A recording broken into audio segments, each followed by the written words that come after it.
How's everyone doing on this chilly, freezing morning today? Doing well. Great, glad to hear that. Well, my name is Narcisse Wilson, and this is my informative presentation. So starting with the first slide. Scratch went from dough, sugar, clams, loot, bills, bones, bread, bucks, money. So this is what we're going to be talking today, that which separates the haves from the have-nots. So for those of you that might be familiar, you may recognize this from a show on Netflix that won a couple of awards, Ozark. These are actually the opening lines of the show, and actually anyone that hasn't seen it, I highly recommend it. It's a really great show. But while I'm not here to talk to you today about this show, I do feel that the opening lines are very relevant to what I'm going to be talking about today. So what exactly am I going to be sharing with you today? Well, before I get into that, allow me to properly introduce myself. Once again, my name is Narcisse Wilson. I earned my bachelor's degree in business finance at Florida Atlantic University, and I work as a financial manager at JP Chase Bank, and I have been doing so for the past 5 years. Before that, I served in various sales position roles and also took the initiative to achieve a more than adequate level of expertise in accounting and data analyzation. So my primary roles and responsibilities as a financial manager for JP Chase are to ensure the financial stability of the company and the company growth. Now, getting into what this presentation is about. The purpose of this presentation is not only to inform you guys of the valuable positions within the field of finance, but also to hopefully encourage you, some of you guys, to keep an open mind going forward in looking into these positions. I'm going to be talking about the positions of financial manager, which is what I do, financial advisor, and loan officers. And I'm going to be covering the roles and responsibilities, qualifications, lifestyles, and salaries for each of these positions. So starting with what I do, the financial manager. All right, so who here, raise your hand if you like saving money and paying less for things. All right, nice. I figured I would get a few hands from that. Well, great, because actually as one of your primary roles and responsibilities as a financial manager is to review financial reports and seek ways to reduce costs. So people have been incurring costs for years, since way longer than we've been around. And you can even say it's more so now than ever due to inflation and the way that the economy is. So we're not the only ones, though, civilians, cyber civilians like you and I, that have to incur these costs. Many businesses and company stockholders and shareholders also have to incur these costs. And that's where financial managers come in to help make these financial decisions, or assist them in making them, or even make them for them. Also, financial managers focus on profit maximization and company expansion through analyzing different market trends over a specific period of time. Moving forward to what it takes to be a financial manager. Your education is typically expected to have a bachelor's degree in business, economics, finance, or a related field. It's nice to have at least a minimum of 5 years experience in another business or financial occupation. Examples of that would be an accountant or a financial analyst. And valuable skills to have. I'm going in depth a little bit about these just because some of them come back up later throughout the presentation. Analytical skills are going to be based on your ability to evaluate your data and information. You need to have solid communication skills to be able to explain and justify the financial decisions that you're going to be making for your clients. And you also need to be able to be detail oriented so you're not making mistakes or errors when you're going through these financial statements. As for the lifestyle and salary of financial managers, on average they work a full-time 40-hour work week, sometimes more. And you can compare these percentages here, this as the lower 10%, higher 10% in average, as this is what would be like an entry-level salary, someone that's been working for a while, and then somebody that's only been on the job for a few years. So starting out, entry-level salary is close to $80,000, while the higher earning 10% is so close to $240,000, so a six-figure salary, with the average being a six-figure salary around $140,000. Moving on to the next position, financial advisor. A couple more questions for you guys. So raise your hand if you live on campus. Raise your hand if you live off campus. Raise your hand if you live with someone else. Raise your hand if you're in one way or another responsible for making financial payments for where you live.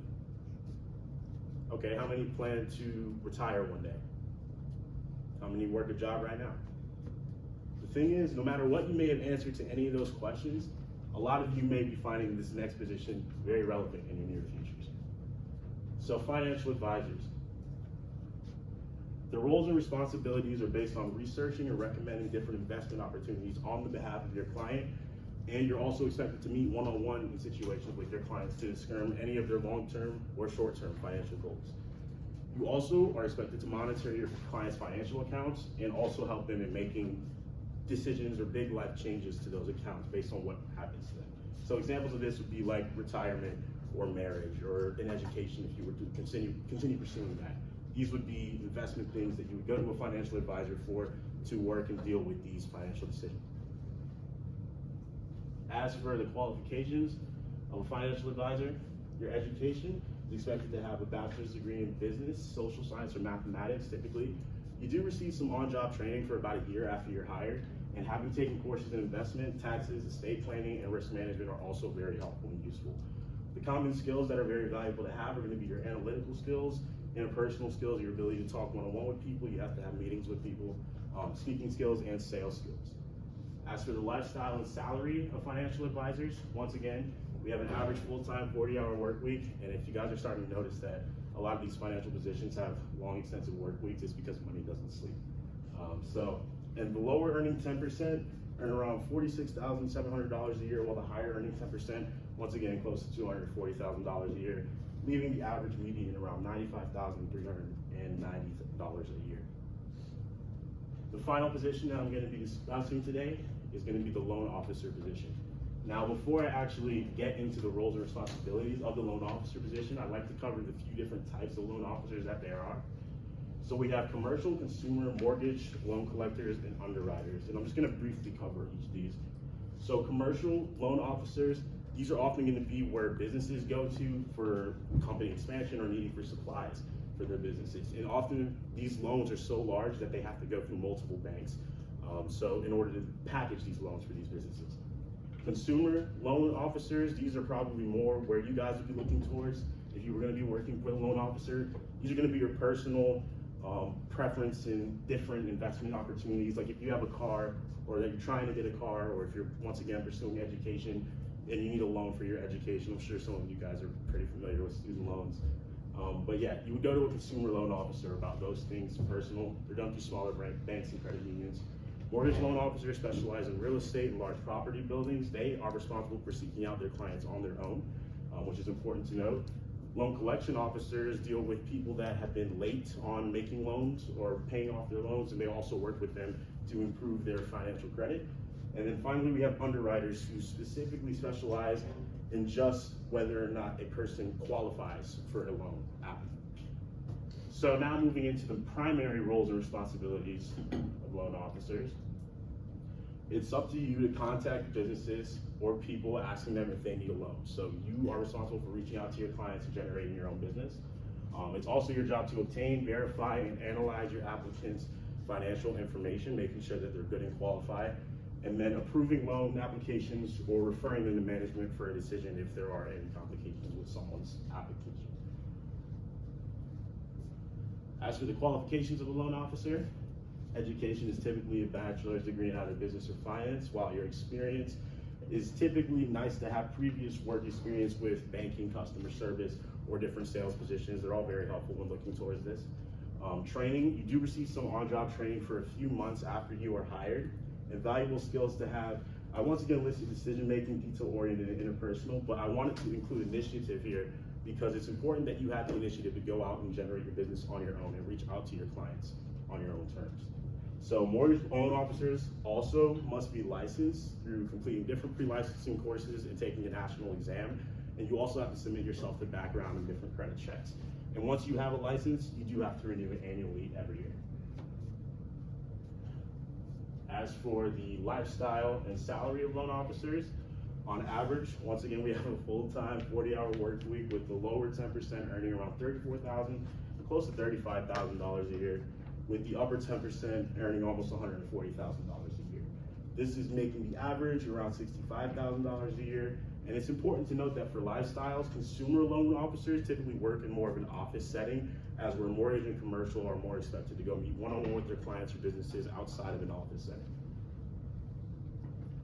Lastly, it's also important to note that the salary specifically for loan officers will vary widely based on your employer, as some of them are going to offer flat salaries while others may offer your salary based on your commission. Finally, to recap what I've gone over today, I told you a bit about myself and what I do. I cover each of these positions: financial advisor, manager, and loan officer, and their roles, responsibilities, qualifications, and their lifestyles and salaries in depth. And I hope that you were able to take away something of value from this presentation and keep an open mind going forward and looking into the financial career and field in general. Here are all my references. Thank you very much. Any questions?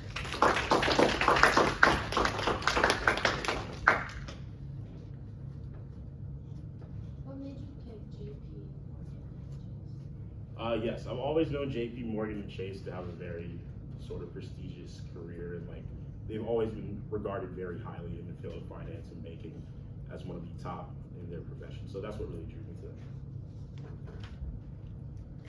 What's something about your job that you like compared to any other jobs that you listed? Like what's something that stands out compared to the other jobs? What stands out to me in my position is definitely being able to monitor the different accounts of different clients. I like being able to view and like have a bunch of different tabs pulled open on different accounts and watching how that money should move and go based on what's going on in my client's life. Okay, time is 10:15.